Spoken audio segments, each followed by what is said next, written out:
Halo pemirsa GPR TV dari Sabang sampai Merauke, dari Miangas hingga Pulau Rote. Bertemu kembali dengan saya Anggria Ratri dalam program Kominfo Newsroom.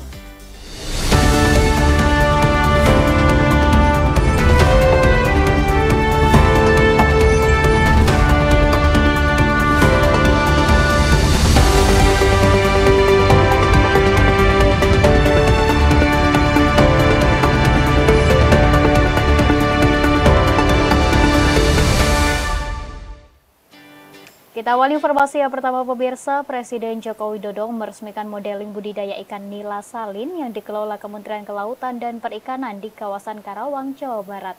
Dalam sambutannya, Presiden berharap dengan diresmikannya modeling budidaya ikan nila salin ini dapat meningkatkan pertumbuhan ekonomi masyarakat dan menciptakan lapangan kerja seluas-luasnya.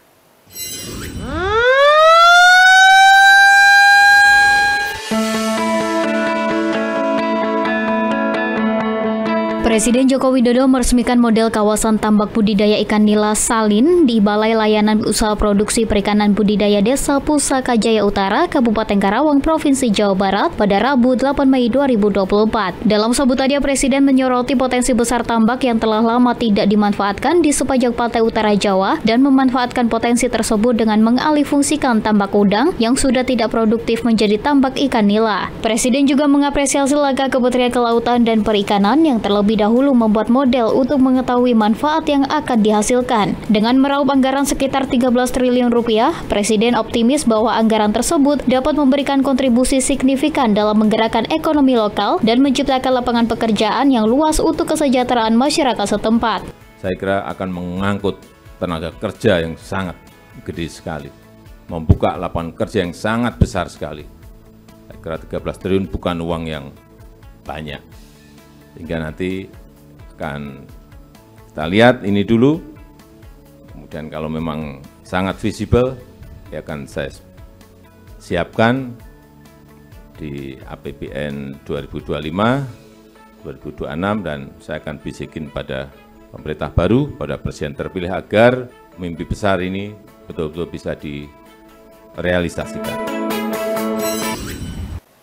Pemirsa, usai diresmikan oleh Presiden Joko Widodo, modeling budidaya ikan nila salin yang berada di Karawang, Jawa Barat ditargetkan akan menghasilkan 10 juta ton ikan per tahun. Target ini rencananya akan diiringi dengan perluasan lahan tambak hingga 150 hektar dari sebelumnya yang hanya 83 hektar.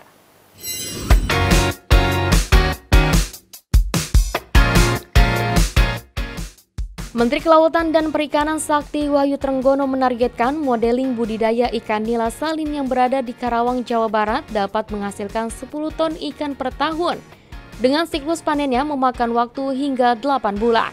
Trenggono menuturkan target panen 10.000 ton ini akan diiringi dengan rencana perluasan lahan tambak dari seluas 83 hektar menjadi 150 hektar di kawasan Karawang. Ia pun meminta berat ikan yang dipanen di tambak tersebut tidak kurang dari 1 kg per ekor, yang bertujuan agar bisa diproduksi menjadi filet atau daging tanpa tulang dan sisi. Di sisi lain, pihaknya akan memanfaatkan potensi lahan tambak seluas 78.000 hektar di kawasan Pantura menjadi tambak nilai salin, yang diprediksi mampu memproduksi 4 juta ton ikan nila salin per siklus. Untuk itu, pemerintah akan mengajak para pelaku industri untuk bekerja sama memanfaatkan hasil panen ikan nila salin. Sebab saat ini tambak ikan nila salin banyak dikelola skala kecil dengan hasil panen sekitar 1,3 juta ton, dengan 90% dari hasil panen tersebut dialokasikan untuk kepentingan lokal. Dan sekarang dengan modeling nila salin ini kami berharap 78.000 ini kita garap. Kalau ini kita selesaikan terus, maka jumlah yang bisa kita produksi tidak kurang dari 4 juta ton per tahun yang bisa kita produksi, dan tentu ini akan menjadi nilai ekonomi yang sangat tinggi untuk kepentingan ekonomi ke depan. Usai meninjau fluktuasi harga pangan di Pasar Baru Karawang, Jawa Barat, Presiden menyampaikan pemerintah sudah mengantisipasi dampak musim kemarau dengan membangun sumur pompa di sejumlah titik krusial lahan pertanian. Pembuatan sumur pompa sebagai langkah mitigasi untuk mencegah kekeringan yang berpotensi menyebabkan gagal panen. Menghadapi musim kemarau yang melanda di beberapa wilayah di Indonesia, Presiden Joko Widodo menyampaikan bahwa pemerintah telah mengantisipasi hal tersebut dengan membangun sumur-sumur pompa di sejumlah titik krusial lahan pertanian sebagai langkah mitigasi untuk mencegah kekeringan yang berpotensi menyebabkan gagal panen.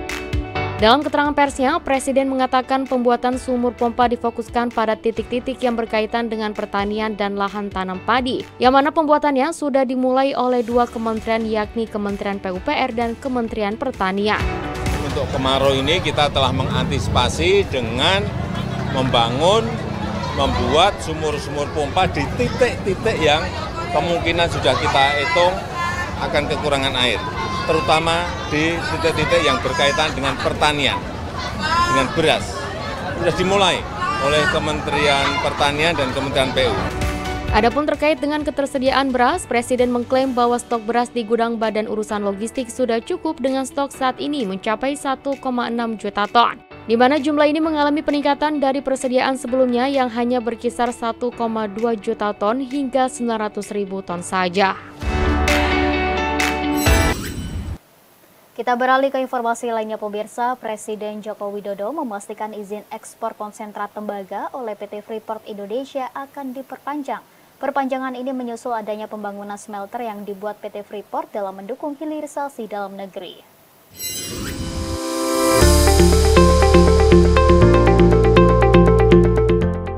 Dalam keterangan pers usai melakukan peresmian modeling kawasan tambak budidaya ikan nila salin di Karawang, Jawa Barat, Presiden Joko Widodo menyatakan izin ekspor PT Freeport Indonesia yang berakhir pada 31 Mei 2024 akan diperpanjang. Perpanjangan tersebut tidak terlepas dari kinerja Freeport dalam membangun smelter.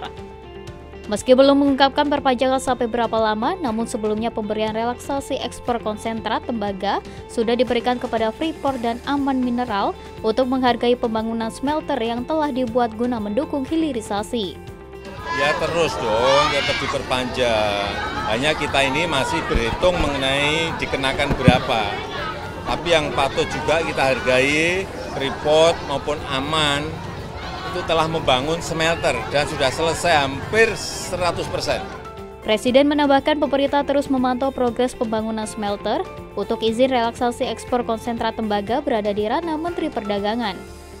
Ya nanti urusannya Pak Menteri Perdagangan, tapi saya kira dengan selesainya smelter itu menunjukkan keinginan kuat mereka untuk hilirisasi, untuk downstreaming di dalam negeri. Saya kira itu bagus sekali dan itu harus dihargai loh ya.